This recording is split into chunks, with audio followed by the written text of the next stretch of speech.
Let me start by asking you all a question. How many of you truly believe you made the decision to be here today? Sure, you booked your tickets, you had your transport arrangements, and you made it to the venue. Well done. But how many of you truly believe that you made that decision? Okay, you can relax. Of course you did. But how many times have you also heard people say that the secret to your success lies within you? Now you're sitting there thinking, all of these wonderful speakers on this TEDx stage and that are going to follow me as well must have some really unique talents. And they do. Having talent, having ability, having the ability to actually stand here and face all of you is quite unique. But there's something a lot more common than you would think that makes it possible to be here. And every single one of you, and I mean every single one of you, has that in them. So if you want to be on this stage, now please don't go rushing off to the organizers and filling out your application forms. But if you want to be on the stage and you really want it, it's there for you. Let's look at an average person's life. Pleasant childhood, school, college, fun times, perhaps even going to university. Then a nice job, having a family, a house, a car, annual holidays, retirement, grandkids. You get the picture. That's the inevitability of life.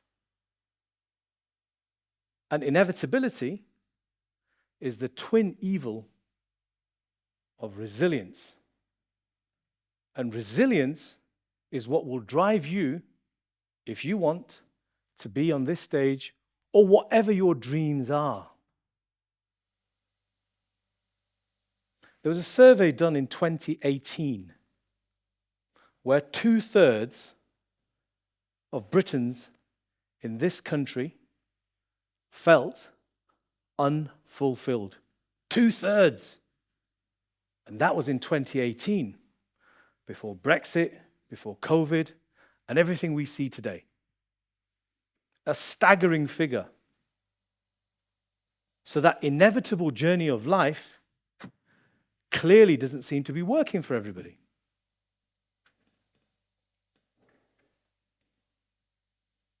But if you want to use your resilience to push you on even further, that innate human quality that was developed by our ancestors eons ago, well, then keep listening. Personally, when I look back at my life, I've been using this incredible human instinct called resilience all throughout. For me, life was very difficult. I grew up in Lancashire, the son of immigrant mill workers, and poverty was all around us. It was the norm. I remember as a schoolboy when my parents lost their jobs working in the mills during the 80s, that actually the luxuries that we all expect today and think are normal were a complete different world and miles away. I remember my mum having to carry the shopping from the town centre and walk for 40 minutes because she couldn't afford the bus fare. And eating out, well, that was never a thing for me growing up. So when I was at college, I made a decision that I will break out of this poverty and I will really excel myself and try and be the very best version of myself. I did not want inevitability.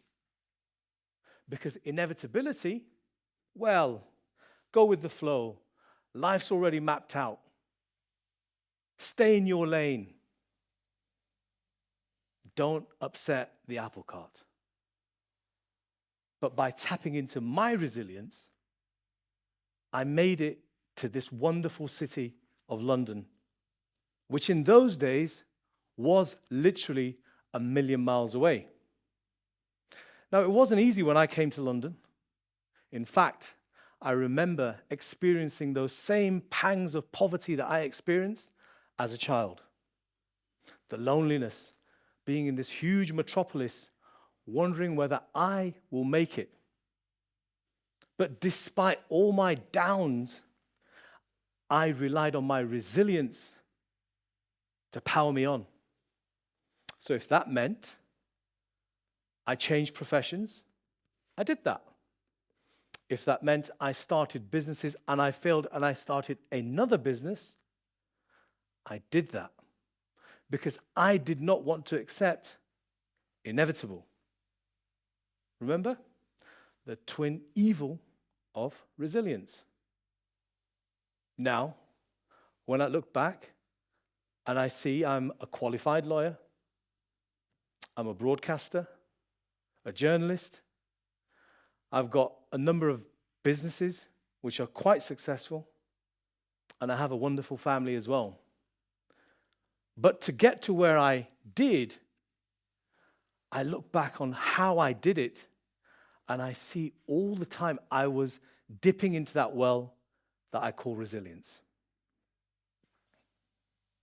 Now, let me take you back to a time when human societies were being developed,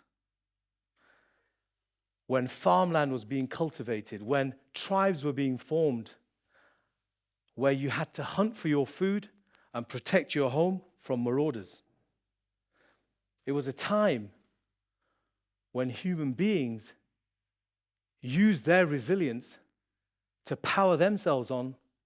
And what do we have today? This wonderful technological society. Do you know what the odds are of human beings surviving on this planet? Practically zero. Yet, here we are, where we no longer have to hunt for our food or protect ourselves from marauders that may come. Our food is now stored in our houses, in our residences, in fridges and cupboards, whilst we are planning our next space mission to the planets.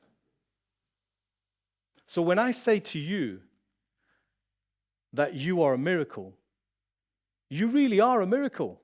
Every single one of you. You've built this incredible civilization, like a blanket upon the previous civilization, perfecting your knowledge. And here we are today. We see all of this around us. So I don't want you to accept inevitability, because inevitability is easy. But resilience, well, where is resilience? You've probably been using your resilience all throughout your life. You just need to spend a few moments and think about all those times your backs were pushed against the wall and you fought back. And every single one of you have done that. You may think, I had a challenge and I overcame, so what? And you're probably right. But did you take the next step by dipping into that well of resilience to power yourself on to be the very best?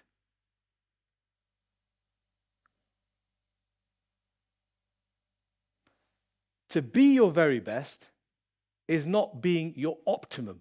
That's impossible. But to try and be your best, well, that's a different proposition. Now, I've been spending 10 minutes or so speaking to you about resilience. And you're probably wondering, well, yeah, I can see. I've done this, I've used it. But do you know the ones who are really successful, the ones who have really achieved, don't just dip into that well. They are swimming in that well. And that's what I want for you. So when you leave today, I want you all to say, yes, I don't want inevitable, and I will be using my resilience to power me on. Because resilience, folks, is everywhere.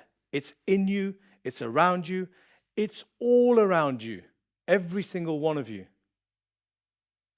So I'll end by saying that please be the very best version of yourself. Thank you.